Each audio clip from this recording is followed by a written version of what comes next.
Good evening. The ambitious 50.7 trillion shillings Uganda government budget for the financial year will go to the same things government has kept its spending on: infrastructure, debt, health and education.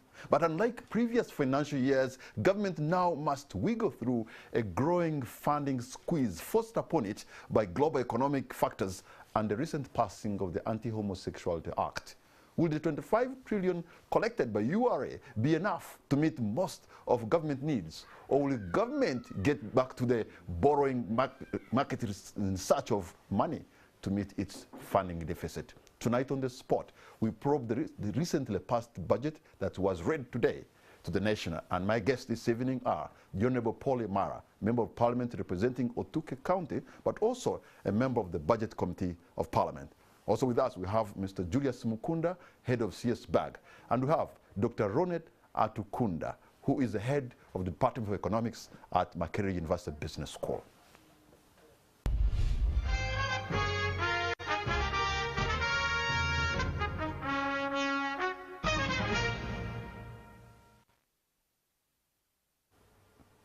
Gentlemen and Dr. Ronet, thank you so much for having honored our invitation, and a warm welcome to all of you.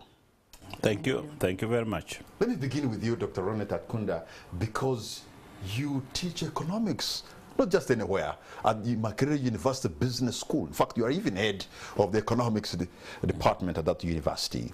I heard the Minister of Finance, the Honorable Matia Kasaija, saying this budget is going to make sure to bring the people who are poor into the money economy through the development models of Emyoga, Parish development model.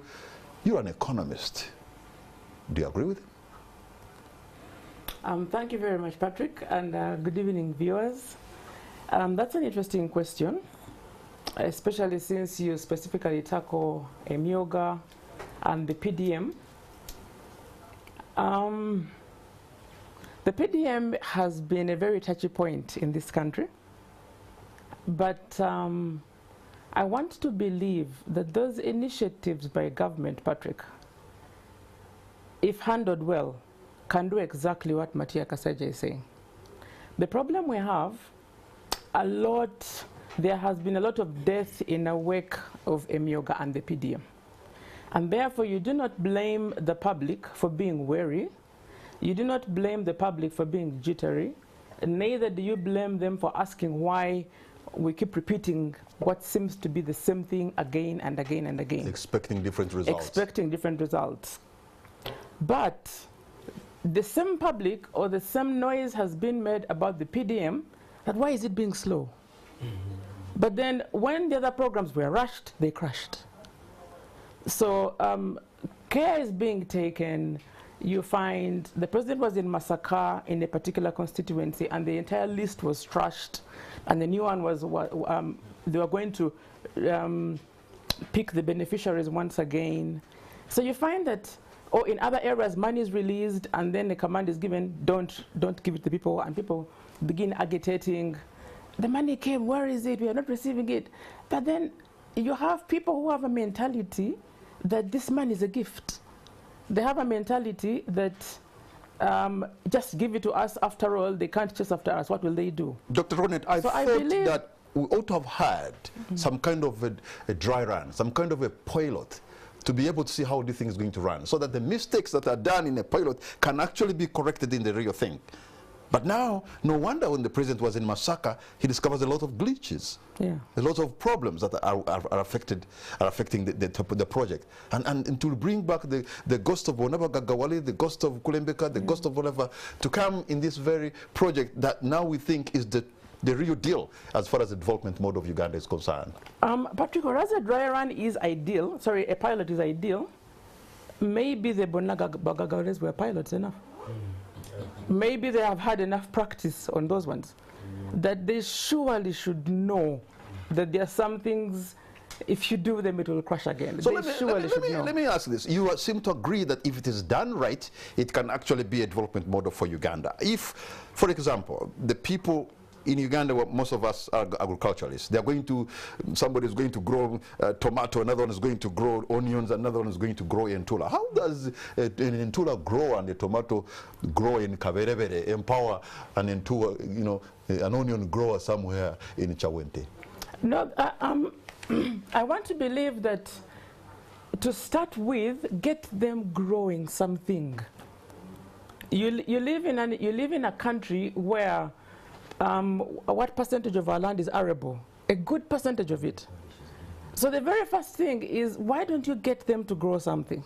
So if you get the farmer, like mentioned in Kabelebede, to grow tomatoes, then the next step might be, can we put those tomatoes and sell them together? So we stop the begging. As we speak right now, Dr. Ronette, we have about 62 trucks carrying Ugandan grain destined for Juba, South Sudan. They cannot go beyond the border of Nimule. Why? Because our product is suspected to have aflatoxins and all this kind of stuff. Just a couple of weeks back, we are almost in an economic war with Kenya because they don't want to buy our milk. Just before that, there was an issue with Rwanda saying, you know, we cannot have your products. If we are not able even to access the East African market, you think because Kaperevere is going to sell to Chawente, that's what is going to make us grow? Now, Patrick, there comes in the mindset change pillar of the PDM. People have seemed to believe the PDM is the financial development pillar alone. These farmers, a lot of training needs to go into the farmers. Patrick, we did a research last March on counterfeit products, specifically in Mbale. And we realized many people do not realize the concealed dangers of some of the things they do. You don't realize the concealed danger of selling maize that has mold, because to you, you cannot afford to throw away your maize. But you do not know that you know, it could be a boomerang. You release that maize into the market, and maybe your neighbor or your cousin or your brother or somebody is going to buy that maize and they will fall sick. You do not realize that in the short term, you think you're going to gain by selling molded maize, you know, grind it or get groundnuts and make OD and sell. You do not realize that in the medium term, that's going to happen at the border. Now, the trader who bought maize from you cannot sell their maize, therefore you cannot sell their maize. They don't realize that. And that is where the training must come in. Okay, let me go to Julius, Mr. Julius Mukunda from CS BAG. Without the Democratic Republic of Congo in the East African community, perhaps Uganda has half of East Africa's arable land. So we can grow stuff. Yes. Sometimes even grow without the need of fertilizers. So if Ugandan farmers were able to access money and grow, actually, you remember there was a time when we had about a bumper harvest of maize, and there was no market for it. And that was even before PDM, by the way. During COVID, we had a bumper harvest of matoke and everything, and Ugandans are making a loss. Now you're going to put money into PDM, they are into agriculture, they are going to produce, really, and I know growing things take about 4 months. So where's the market? Where's the storage facility? Where is the value addition? Now, if they burn their fingers in the first 4 months of production, will they get back into that venture? Yeah, I think, again, Patrick, on PDM for me is that I still think PDM is a game changer if we do 3 things. Number 1 is that we need to find markets. Markets both internal but also external. And deliberately invest in looking for markets. You don't want, of all countries, that you can't sell to South Sudan. In fact, I was told that even the scanners at the border were the ones who bought them, to check it's Uganda who bought them. If South Sudan can decide not to take your maize, what about the advanced economies, whose specifications and the quality standards are extremely so high? So you need to find markets, and the market determines what you need to produce. You can't produce and say anybody can come and take your goods. So, and we have not done that well. Why? Because the PDM money, I can assure you, 95% of the beneficiaries will go to grow, either to grow crops or to raise animals. And if you do not show them where the market is going to be, PDM is going to fail even before we reach in the media. The second thing on PDM are the inputs. You don't want farmers who are the beneficiaries, who are going to invest the money they have received to grow crops and raise animals, to start buying seeds whose germination rate is 0. And we know these things have happened. People, we buy, after buying, you plant, they tell you that this maize this seed is disease resistant, drought resistant, and is going to mature, maturity. You wait for the thing to mature, the thing takes a whole year, takes 2 years. So the role of... I've even heard of goats and cows that are barren. No, somebody said that actually that we are giving goats and cows that are on family planning because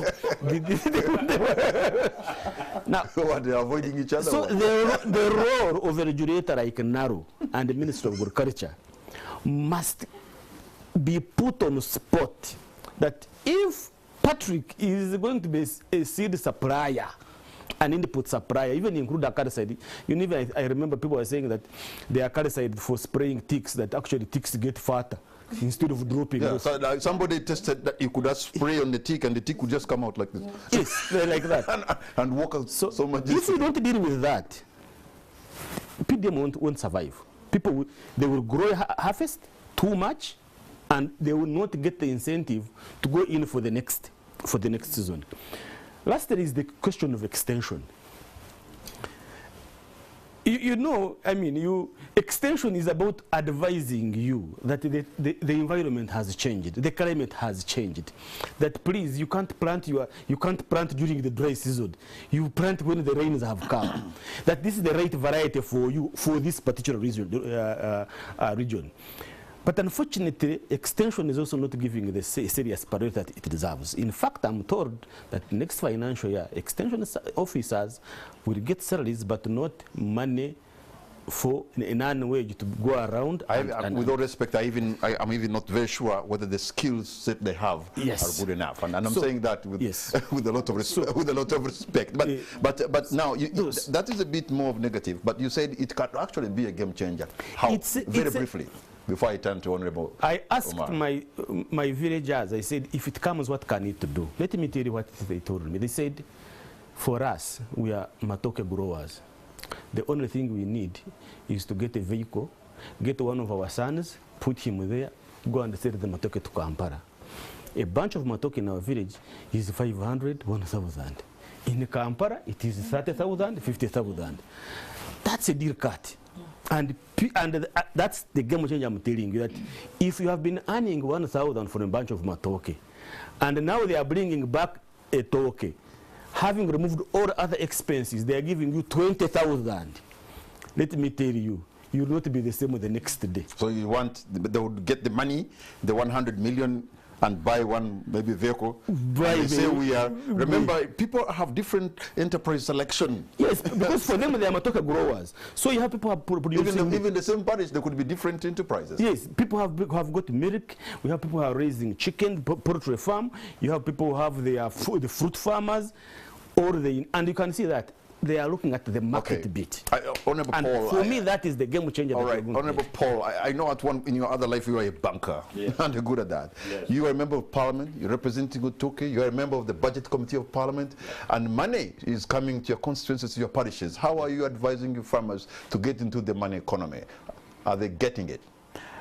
Yes, we have, as a Parliament, I think we have had 2 sessions where we broke away and went to be with our communities, especially to do some oversight work on Emyoga, how it is performing, and also on PDM. So we have been there, and surprisingly, Patrick, the money for Emyoga has been successfully received, and I think is becoming a game changer. It's doing a lot of good work for Emyoga. PDM, unfortunately, when we visited, total country, 244 billion were dispersed at the time, out of a budget of 1,057 billion. Now, listening to the finance minister today, we are closing the financial year. He said he's disbursed 590.2 billion shillings, which is 50%, and it's actually 50 million for every parish. But unfortunately, this money has not been received by the beneficiaries. It's actually on bank accounts. And so we have tried to educate our people on enterprise selection. And I would want to agree with my colleague here that unless this thing is linked into a value chain system, it's not going to be viable. Because you see, if you grow something and then there's no market for it, then what happens? People will sit with the produce. That's the frustration that will come. To happen it will very happen. soon. Yes, it will. And what we are saying is that, and that is the, let me tell you, PDM will be a game changer, and Myoga working together. And I think as leaders, we should make all efforts to make sure that it works. But we must find ways of linking that to an enterprise, to a value chain system. Like in Western Uganda, for example, animals, my colleague, Honorable Wilson Kajwenga, is saying, you know, we are almost producing 1 million liters of milk in my area now. Eh? Per what? I forgot the period. But he is saying the volume is growing exponentially. So which means there must be somebody who is processing milk that should be able to get all that milk into a value chain system. But otherwise, if there's no market for that milk, the farmers will begin to say, this enterprise is bringing no value to us. So in other words, there's a likelihood that they're going to burn their fingers. And let's look at the real facts. Yes. You're talking about milk. Yes. Just a couple of weeks back, yes, our milk could not go into the Kenyan market. And right now, I'm told there's about 25 million liters that are somehow, some people are stuck with because they cannot find a market. Why are we stuck with Kenya? For heaven's sake. Don't we have other places, Patrick, who can sell our products? Let me also give you, in Kenya, they tried to take advantage of the Africa as continental a free trade area. And I'm told they tried to pioneer to send something to Ghana. Yes. And they sent it in November, December, and they've reached in February. but actually, you can send it to Guangzhou in China today and to reach there. And so there's market access and market entry. So you can access the market, but you're actually not there. By the way, have you followed that? Have you heard that story, Dr. Net? That the Kenyans, they launched the sale of their goods. No, when the president was there, he launched it. Launched it, I think, to Ghana in November. The goods reached Ghana in February. So this Africa continental trade free, whatever, it's just in name. It's just in word. You know, we'll come back to have it. If Congo, we will come here. Congo, the DRC Congo, yes, cannot even trade with herself. We will come back to. How do you even think you're going to trade with Sierra Leone? Patrick, we will come back. This is another big topic about intra-African trade and the bottlenecks therein. We can unpack it, and there are many. And you've been talking about market access, providing a market for the Ugandan. They don't get frustrated so that they can sell. But there's a challenge for Africa to trade with herself. So where are they going to get the market if there's no intra-trade with Africa? Do you want the people of Aduku to be trading with the people of Kenyojo? And do you think the tomato grower will empower the onion grower? That is where I'll bring the example. Is it the presidential initiative on export development or something?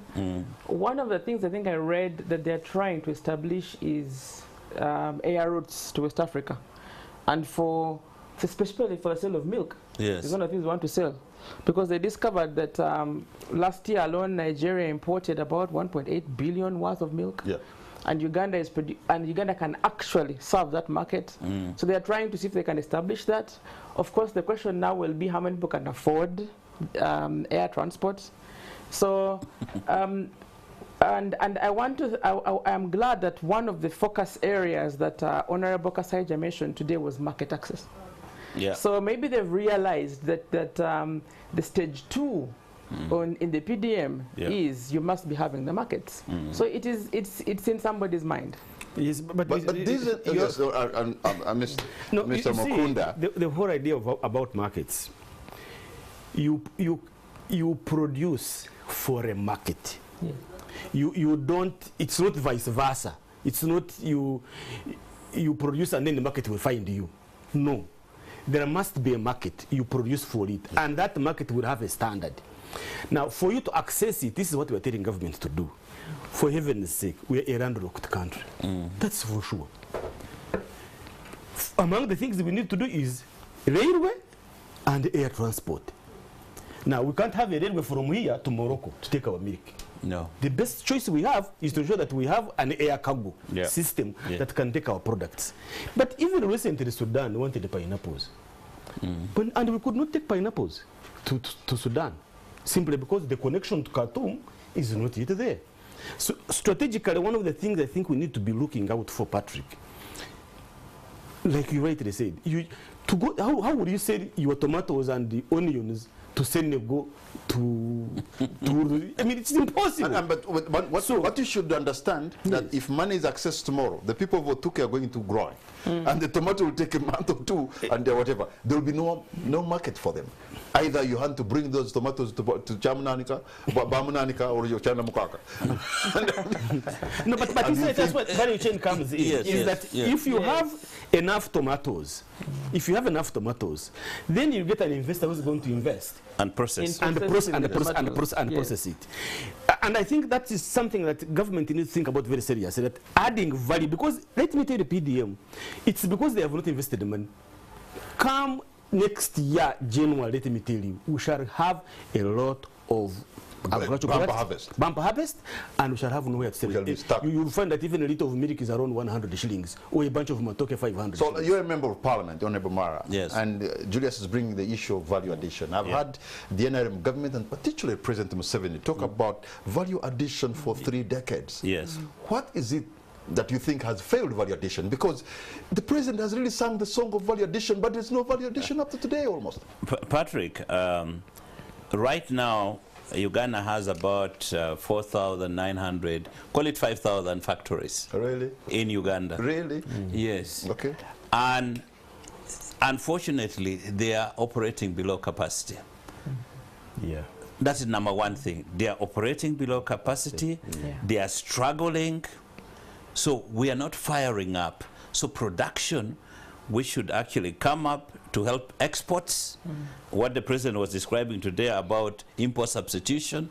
So the factories are there, but they are limping. They are underperforming. One of the key issues is, by the way, lack of raw materials.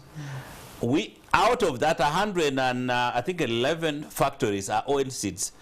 I'm from the north. The greater north is known for oil seeds. But you find that those factories are operating at 20%, not full capacity. Why? Because the raw materials are not available. So the level of coordination between governments and government ministries is lacking. So you find R&D, they are doing their own things. Then the ones which should be doing the multiplication, and recently we were looking for sunflower and soya beans. They said, where do you get it? They said, Naseko or Kenya, whatever. Isn't also the tax regime prohibitive to the producer? That is one other item. It's our tax code. You find one factory, 30% corporate income tax, 18% VAT.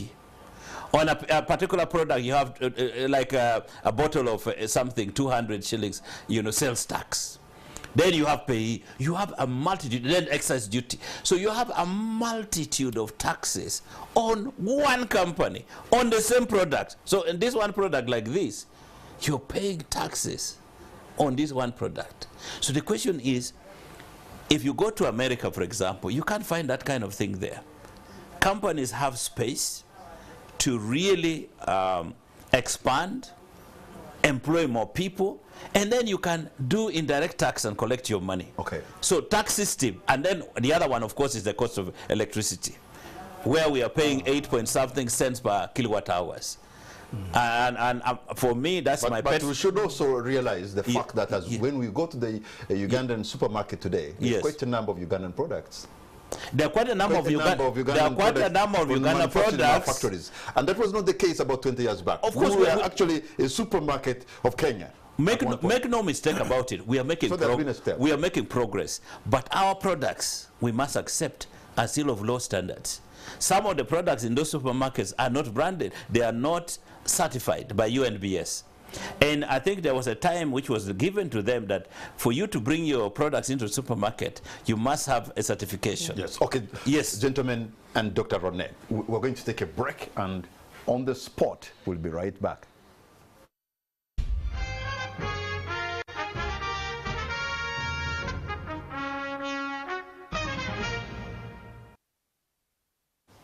Welcome back. You're watching On the Spot. My name is Patrick Amara. My guests tonight are Honorable Paul Omara, Member of Parliament for Otuke, Member of the Budget Committee of Parliament, and we also have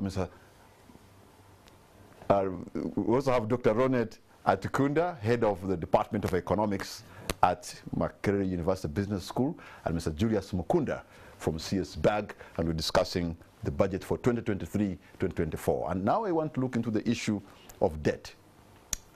You know, and the issue of debt is quite big, because I've just realized that the biggest chunk of our budget is actually going to debt servicing. But okay, we could sit here and talk about debt servicing and make some, you know, we think we're making a lot of sense, but we're making sense to ourselves. You as an economist, when we talk about debt servicing, what do we really mean? Because I'm told that's not even debt repayment. It includes the interest rate, the interest plus the principal. Yes.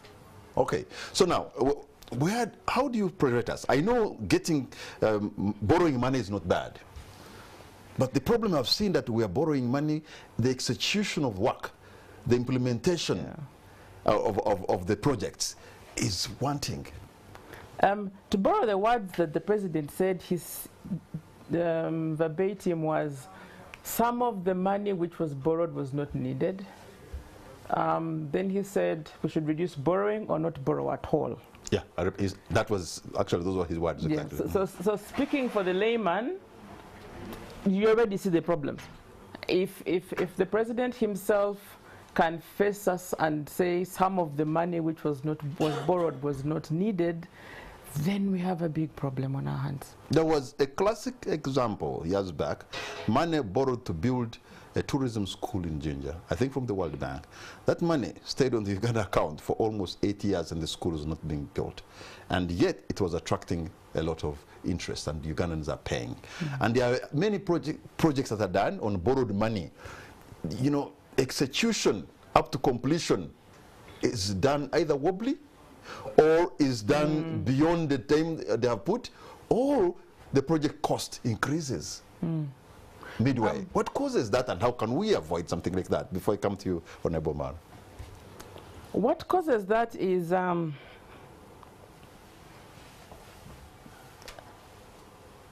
don't want to call it, I was looking for the right word, I don't want to call it human error, but is it just the willingness or the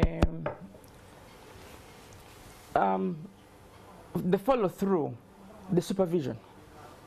I want to believe that there is a lack, and I'm choosing my words very carefully.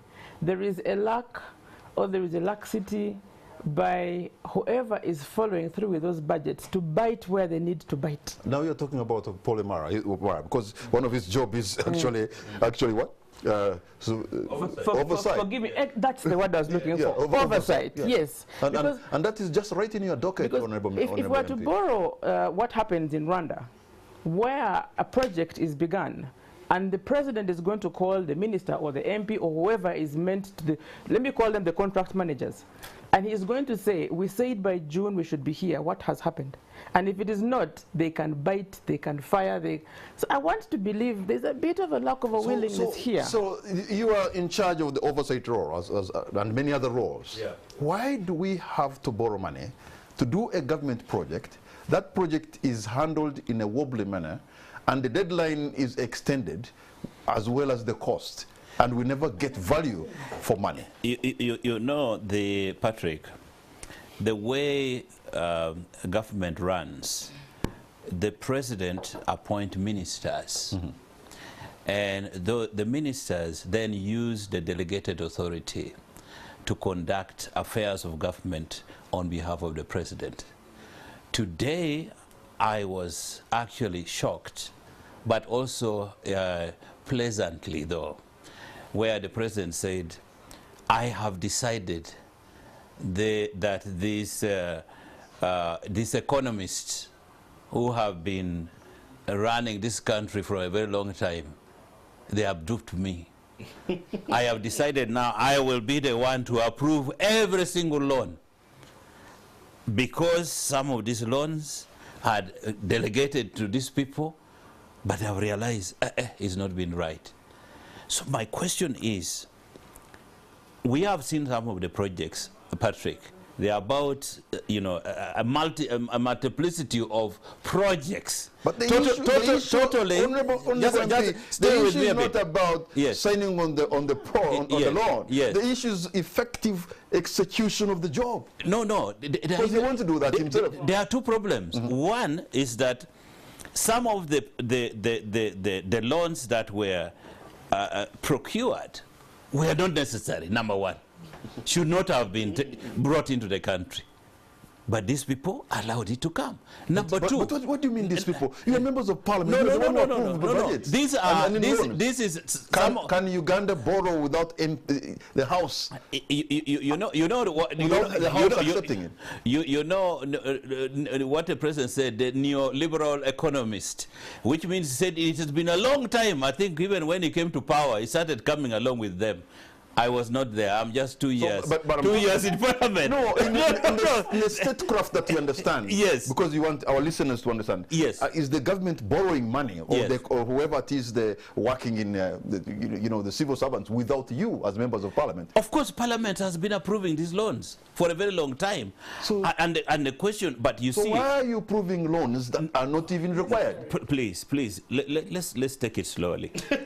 When parliament approves loans, it is to enable government to fulfill its mandate on the budgetary requirements. That's why parliament approves loans. The mandate of executing on projects of implementation is with the executive. That's true. And the leader of the executive is the president. Now, I would want to agree with the doctor on the issue of the Kagame style. You sit and you have a list of projects with timelines, and you say, okay, before the end of the year, after 6 months, we need to review where we are. Okay, let me come to... So it's more, not only at the presidential level, but even at the ministerial level. What are they doing? Let me come to Mr. Julius Mukunda. But before I move away, let me just say this. There is a multitude of projects that amounts to 8 trillion shillings that are moving, has been moving on for years, not implemented, not successfully completed in government. So that is the magnitude of the problem we are dealing with. That's the magnitude. Mr. Mukunda, I want to pick 2 examples, perhaps to illustrate whether when we borrow money, we can actually do the job. We struggled to complete just a mere 21-kilometer road stretched from Weogerere to Busega. The road that should have been concluded in 2007 for Chogam. Over 20 years now. It took 20 years to build 21 kilometers. And every time even they're talking about it. It's a joke.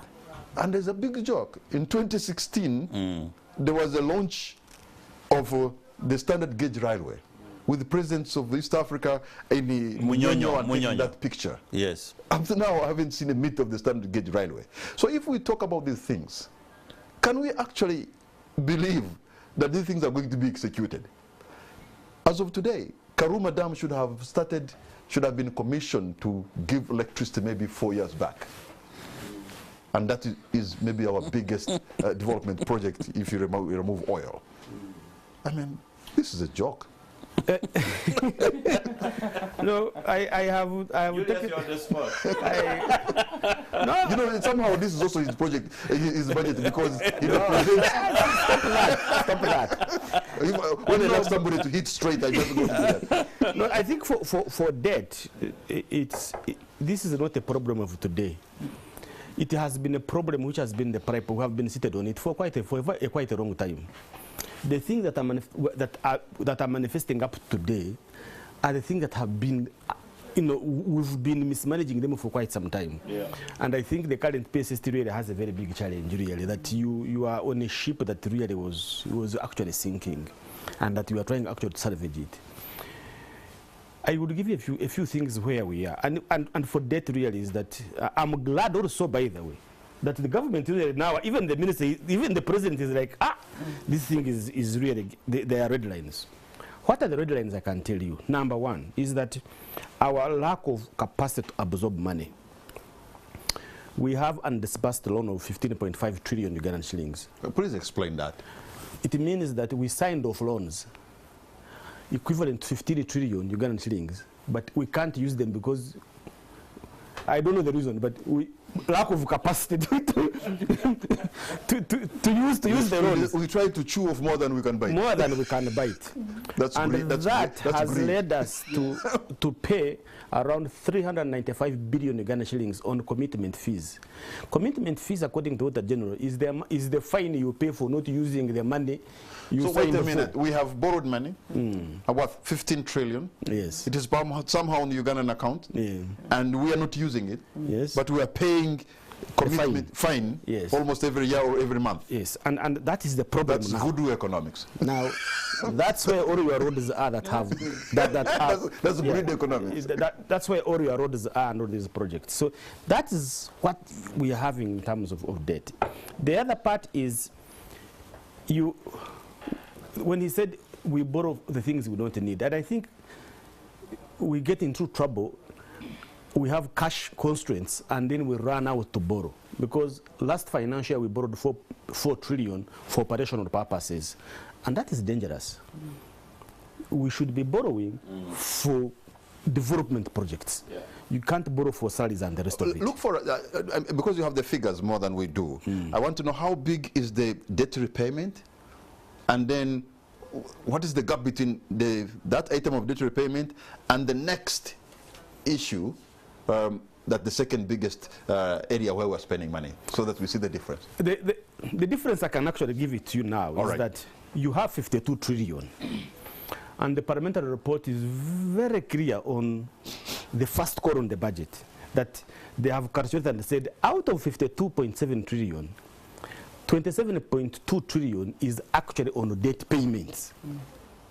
Okay. So you practically have only 25 trillion to spend money on me and you under the roads. So the 52 trillion, you remove 27, you remain to 25. That's how debt is really squeezing us. So and whether my friend so this budget is actually that has been passed. Already half is gone. Yes. So you really need to. So what is this harubalu that we have a bigger budget of 52 trillion? No, it's really not that. And the president actually mentioned it. He said, don't worry. He said 18 trillion. But if we add other figures, you get a problem.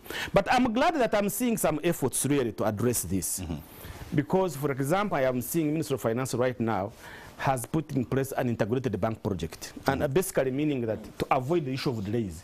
Somebody runs with a project, I want it done today, we put pressure on you, please sign the loan. If you don't sign this loan, the money is going back. The fellow has not even has a visibility study about the road. And before he wants to start constructing, there are other obstacles. They want to settle the people. So the integrated bank project right now is going to help us to have only ready-made projects that we can get loans for. But I'm also happy that the appraisal process for concepts or for projects has also improved. Yes, so there is there is now a system whereby if you bring a concept, it's going to be subjected to thorough scrutiny that actually this project fits between NDP3. This project is going to contribute to overall development of this country, not some of the projects. I remember one time we had a Mukene project for increasing Mukene consumption. And so the loan. The other part I think we have not mentioned about is how these contracts are very complicated. And the author mentioned about that and we didn't follow it up. If you have a contract for a loan from China, the dispute is only in China. You have to go to China to use the China legal system to interpret for you the loan contract if you have a problem with it. We're almost ceding our sovereignty. So actually, it means that you have either to know Chinese or to hire a Chinese legal firm to help you interpret that particular law. But also recently has been the issue of safeguards and environmental safety nets that are extremely very, very, very tight. Whereas they are good, that we should ensure that the project is not does not degrade the environment, that our children are not affected, the community.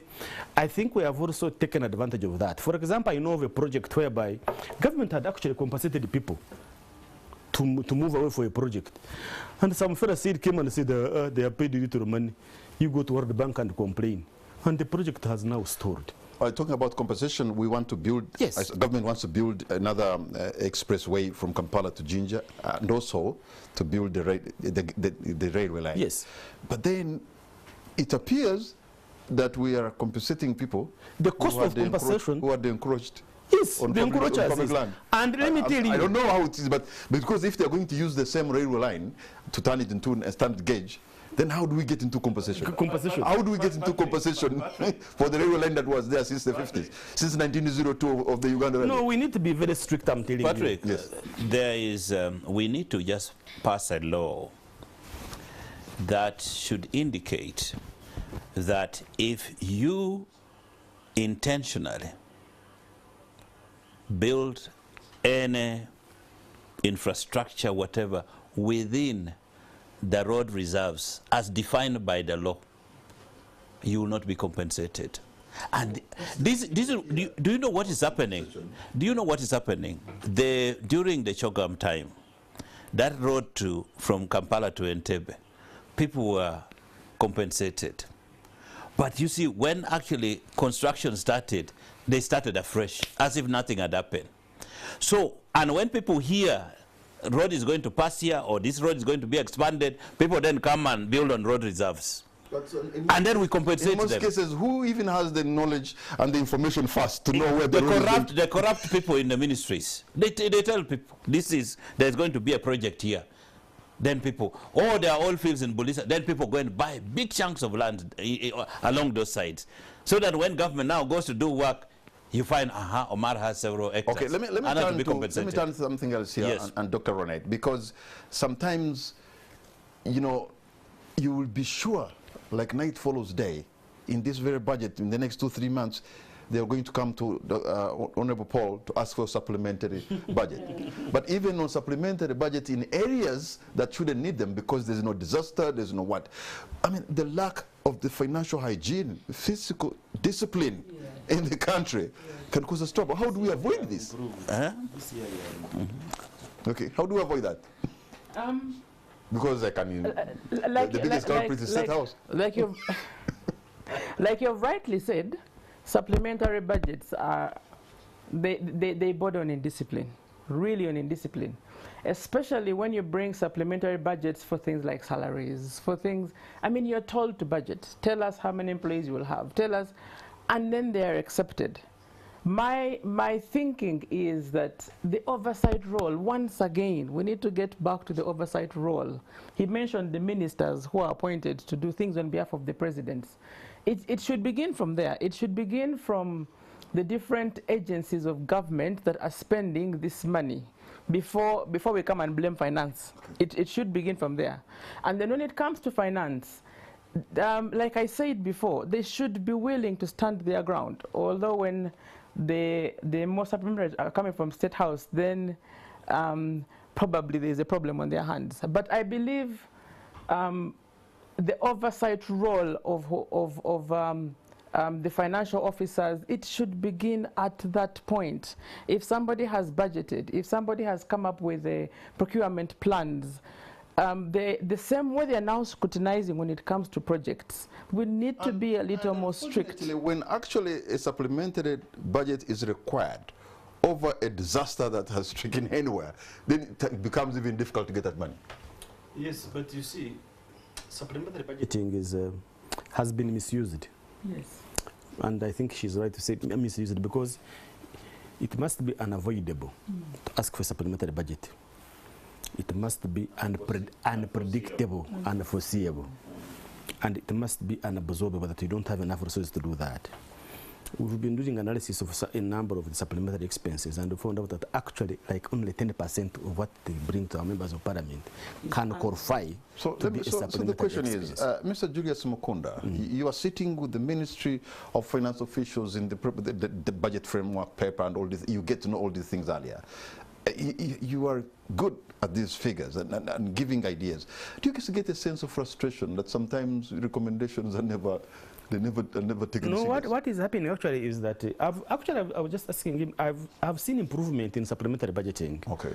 I think with the new PSST, he has trying to push. He's a bit tight, but I think the biggest. He has been a bit tight.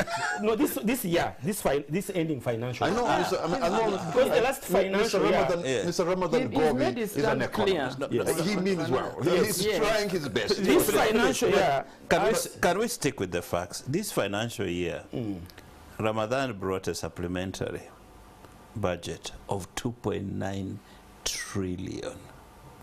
That is no small amount of money. And when we started this financial year, he said there will be no supplementaries. Yeah. Even the ministers promised us there will be no supplementaries. Now he came with 2.9 trillion. Out of that, only 1.5 trillion has been approved by Parliament. The 1.4, people wanted to take time to look at it. No, but I think 2.9 with 4.6 of the previous financial year, I would think that's okay. But let me finish my point. Let me finish my point. The challenge with supplementary budgeting, and I think this is something I have been engaging government officials, has been that votes have been very clever.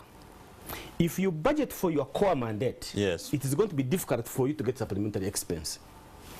First budget for travel, workshops and everything. Leave your core mandate behind. And I think so that is, so when you come back and say, and I've been using the example of UNEB, forgive me, I know you're doing well. If UNEB does not budget for marking exams, intentionally, they are not going to see it. Finance is not going to see it, but they know it. Now, UNEB will come during exam and say, we don't have money for exams.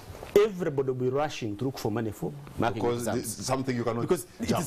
You can't jump. It's unavoidable, but it was predictable. You see that? So we have some economic hitmen doing an inside job. So, so we need to fix that and say, first call on the budget is your core mandate. Then the rest will follow. That way we can fix supplementary budgeting in this country.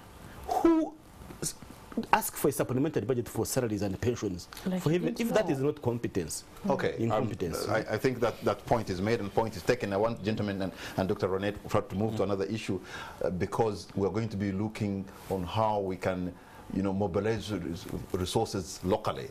In other words, taxation. And we see not our tax growth ratio GDP seems to be stagnant. It hasn't reached 14%, has it? No. It's around 13.1. So the problem is the lack of broadening, but we see a lot of deepening to the same people. How do we go about it? How can Mr. Rujoki, the Commissioner General, he says he's a brand. It was not a good day for him. But he said he's going to beat the target. I'm really looking forward. Patrick, how does Mr. Rujoki handle this? As you mentioned, the tax to GDP ratio is still at 13%. Right now, URA is supposed to collect 25.5 trillion shillings. Yeah. They are 500 billion below budget, behind budget.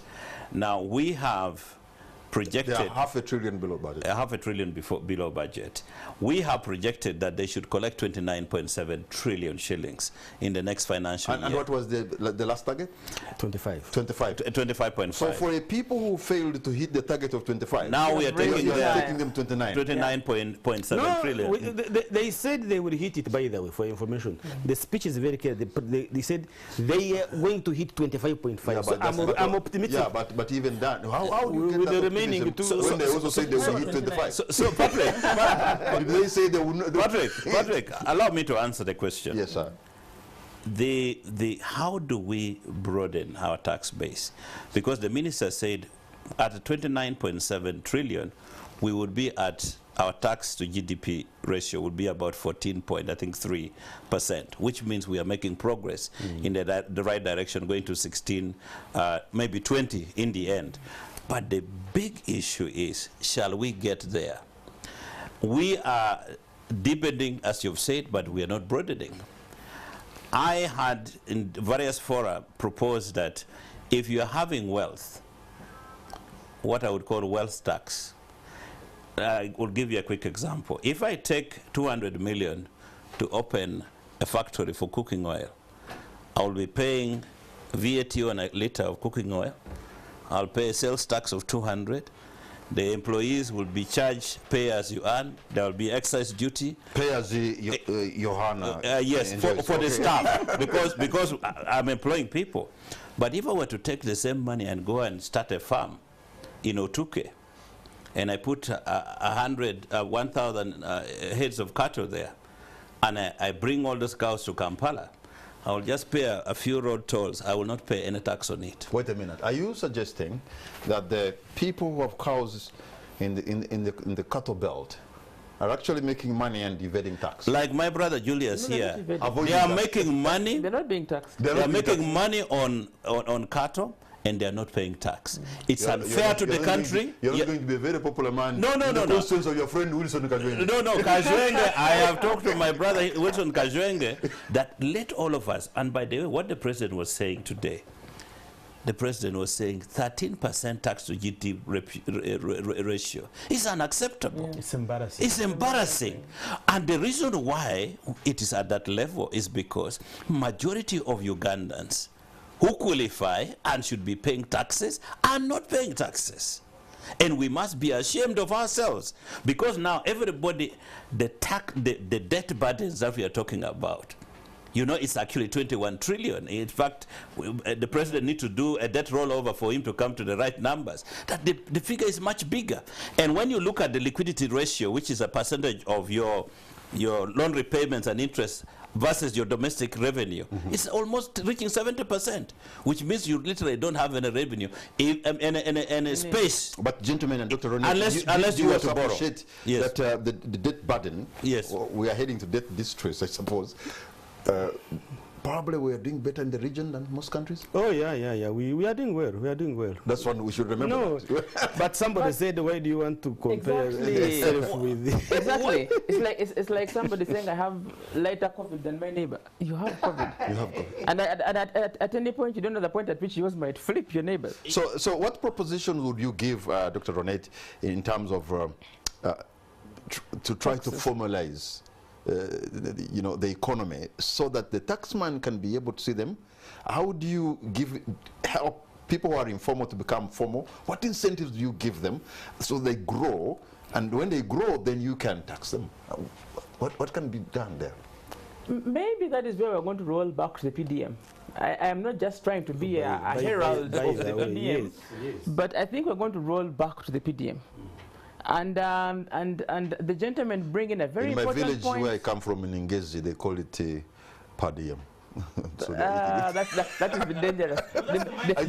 They might begin to spend it. But actually, some people can eat it, thinking this is per diem. And that was what failed the ones before. It was taken as per diem, and they spent it happily, and they are waiting to spend this one also. So, like we're saying, such points are the ones that the implementers of the PDM have to take into mind. That one of the ways to bring such people into the market economy is you incentivize them, they get into production. If they realize that there is market, they will ramp up production. But the major point is, if they realize there is market, they will formalize. And once they do, the taxman will be on the other side of the formality. But they mentioned a very good point. Dr. Market Ronette, you are eternally optimistic. I like that.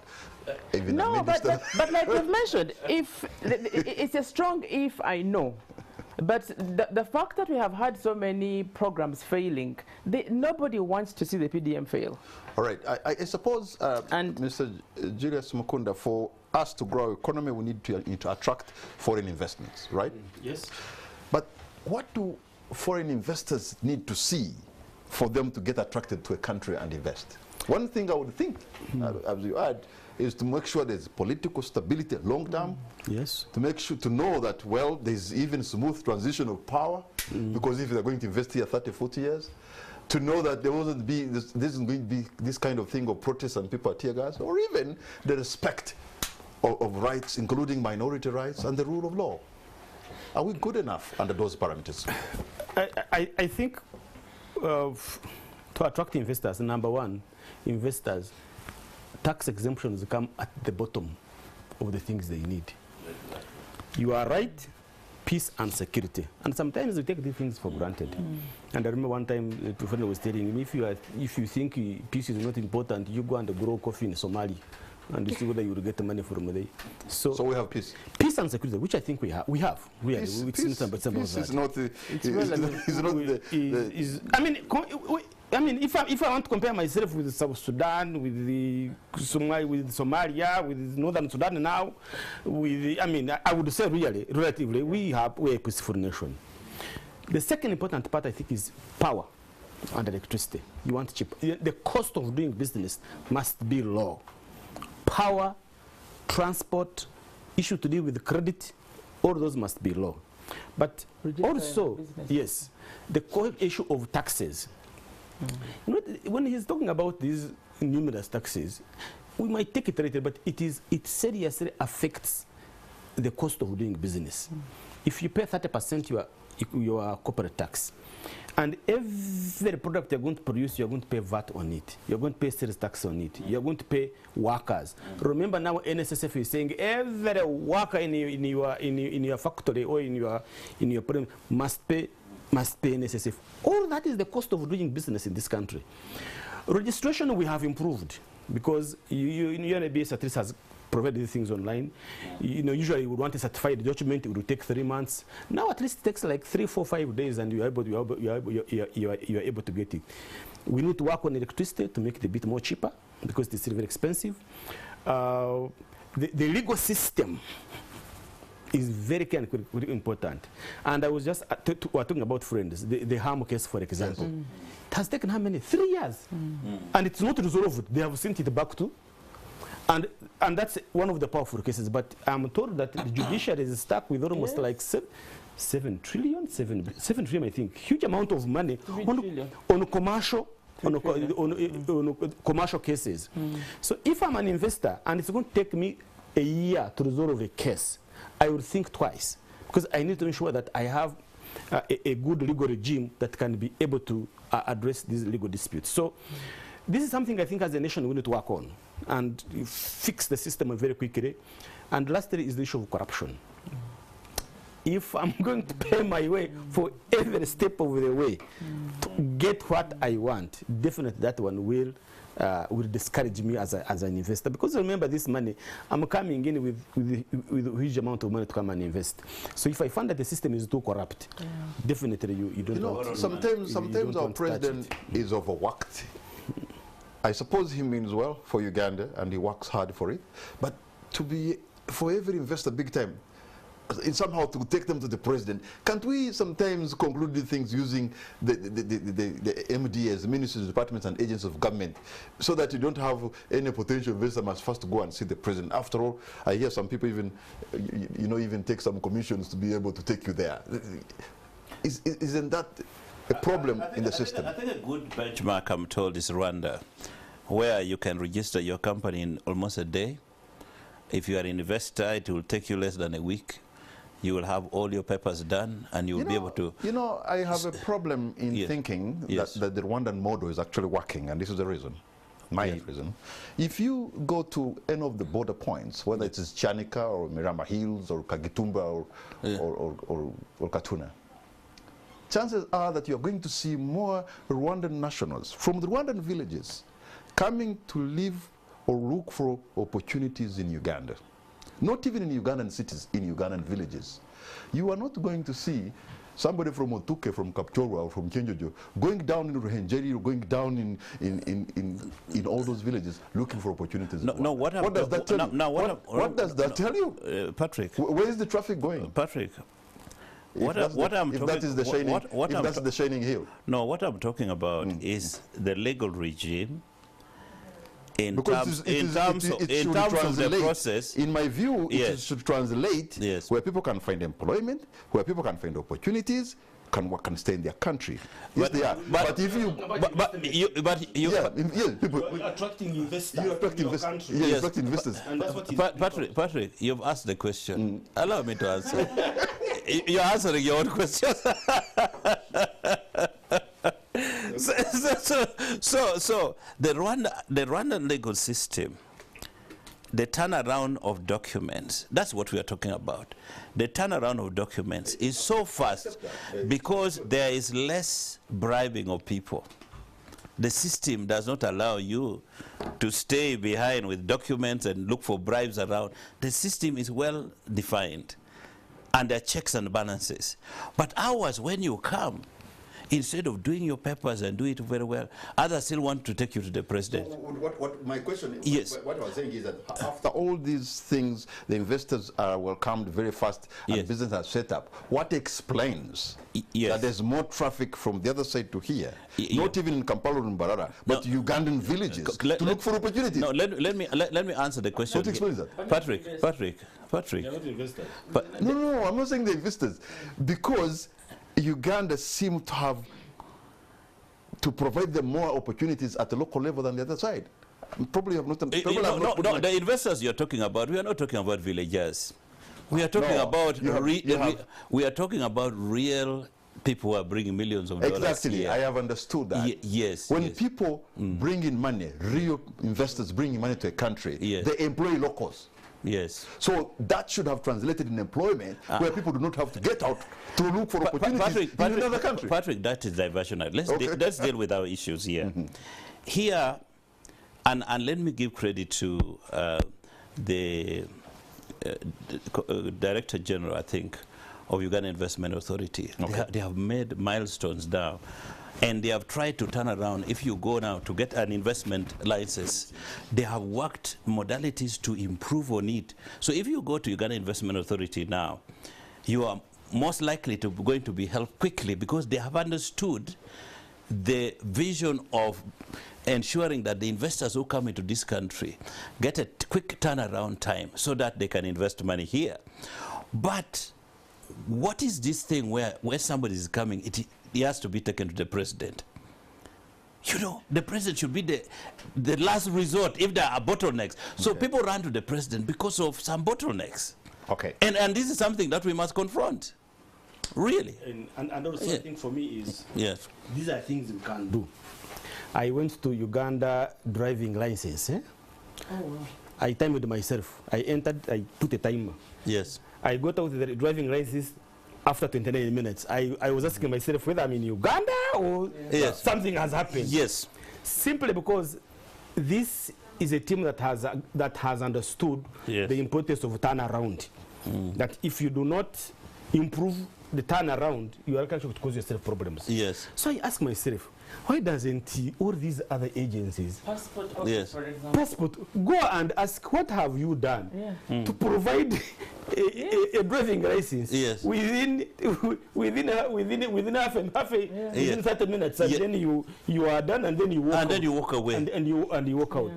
So investments in the country, I think, is people sometimes we think they are doing us a favor. That somebody has come from Europe with $100 million, he has done us a favor. I don't think so.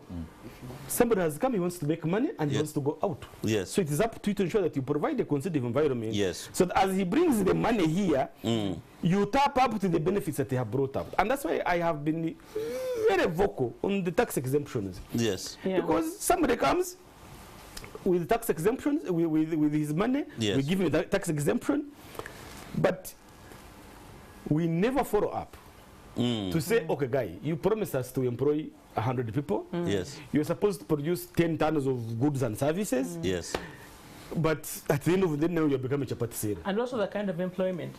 We didn't mean sweepers, and so we meant them also, but also we meant some high-level employment. So for me, really, that we need really to work out that mechanism and make it a fair playing field for any other person who is likely to come as an investor, follow them up, ensure that they do what they are supposed to do, and we monitor these particular services. And also, Mr. Mukunde, the fact that some people get exemptions for certain years, and as it's coming to the 10th year, they close. and then begin another one, and then get more exemptions. They follow through. We've said it again and again. The oversight, who is supposed to see these things and follow them? And I believe some of those are sources of the problem. Okay, we've reached that point where we have to let the people also have their say through sending questions and their comments. Maybe agree with us or disagree. So I'm going to read your questions and your comments, and then my panelists will be able to respond to you. Let me begin with Okar Rasul. He says, where on earth can 1 trillion change over 46 million lives, yet the largest share of the budget is appropriated to non-income generation sectors? I hear you go to the parish chief and the LOC2 chairman and get rich.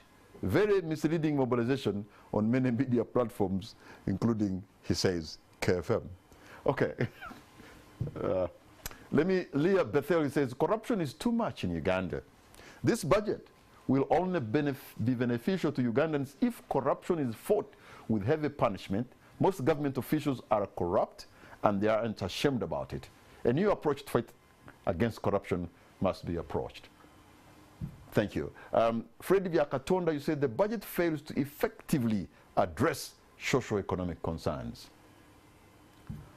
And Jules Sula, you say nothing new, same old things.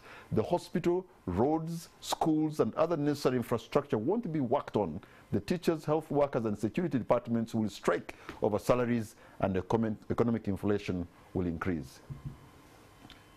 And let me get to Nati Megan Kisache. You say since Uganda shilling 17 trillion of the budget, 52 trillion is to pay debt, there is a need for proper tax collection measures. Indeed, I agree with the president. Okay, let me just pick somebody who calls themselves bootylicious. I agree with President Museveni because he's aiming to strengthen Uganda's financial resources and reduce dependence on external aid. This approach could potentially contribute to long-term economic stability and sustainable growth. Okay.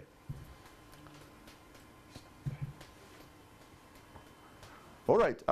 You've had some of those comments, and I'm going to give you each one of you to make your remarks on what you've heard from Ugandans tonight who are engaging with you. Let me begin with you, Honorable Mara.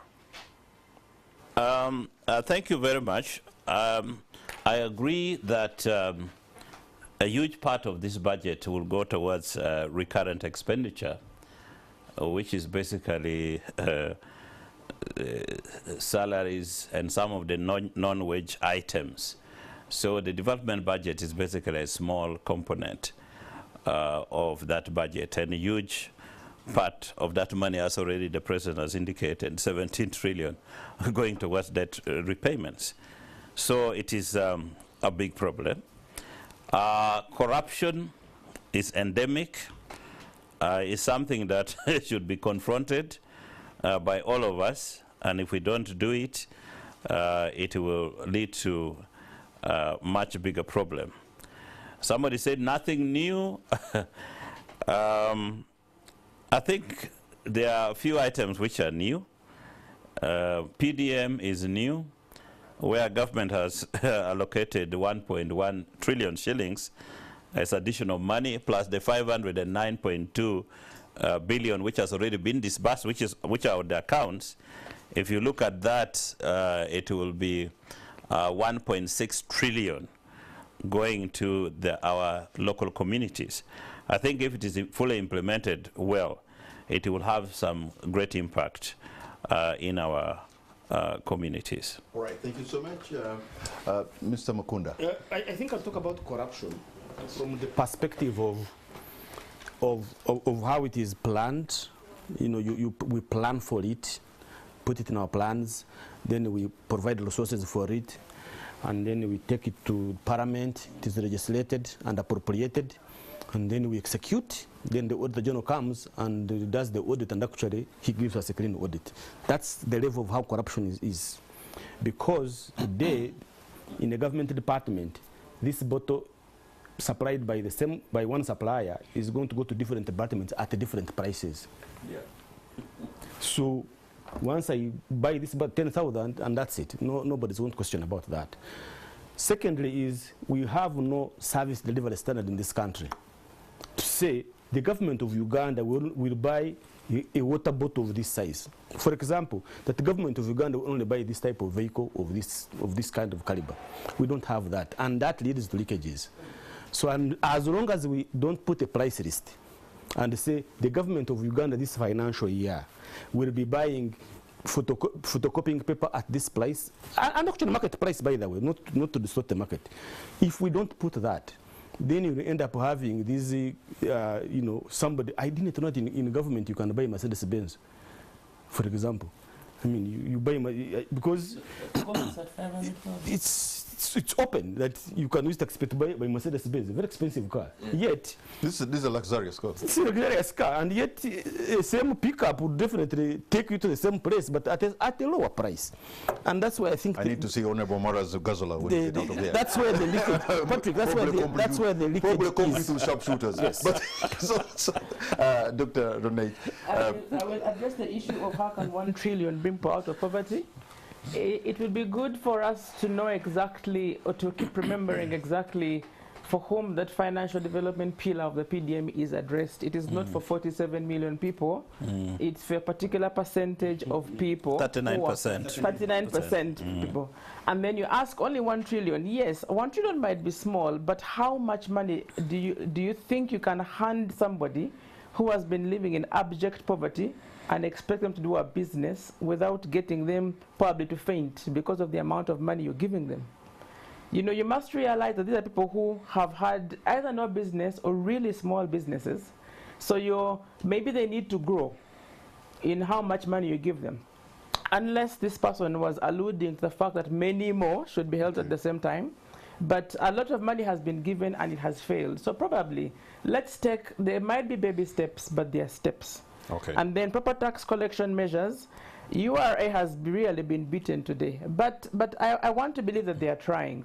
For example, they have begun this Receipt Yange campaign to try and get people to use e-receipts and try and get... But I think even if they have fallen short of just $500 billion, please understand the kind of economy they are working in. It's tough. It's tough. It's tough for everybody. Everybody is feeling a financial squeeze. Yes. Is that target, you know, the way we come up with that target? Yes. If you look at the URA performance, these guys have been performing above 95%. Well. Yes. If your kid comes home with 95%, you throw the chicken. Exactly. I know. But sometimes we ask for too much. Well, I mean, we're asking for too much. Yeah. Okay, gentlemen and Dr. Ronate, our time is almost out. Yeah, but before, before we know it will be Friday. Yes. And I want to conclude on the issue. Uganda is hosting perhaps the biggest ever for Uganda conference, and that is the non-aligned movement coming to Kampala, I think in February next year. But really, when I look at our infrastructure, we should have completed. completion rate. Sometimes, for the love of my country, I'm so worried and I feel sometimes embarrassed. What show are we going to put up? And how can people make money out of this? This is the second biggest gathering of nations, second to the United Nations. Yeah. We are told, Patrick, that about 120 presidents and head of governments. You have 120 presidents coming to Kampala in the next couple of months. Yes. And our roads are in the state which they are in. And the other day, 6 billion was released to patch the hole. To patch, and they are patching using Maram. Yeah, no, I've seen that. Yeah. I don't know. But if there's a country that is so lucky, yes, it's a country called Uganda. For God and my country. For God and my country. What's going to be your parting shot? Patrick, I am pleased with the budget which was presented today. There are a lot of components that are basic for people of Uganda. If you look at human capital development, 9.6 trillion. We have money for the Myoga for 100 billion.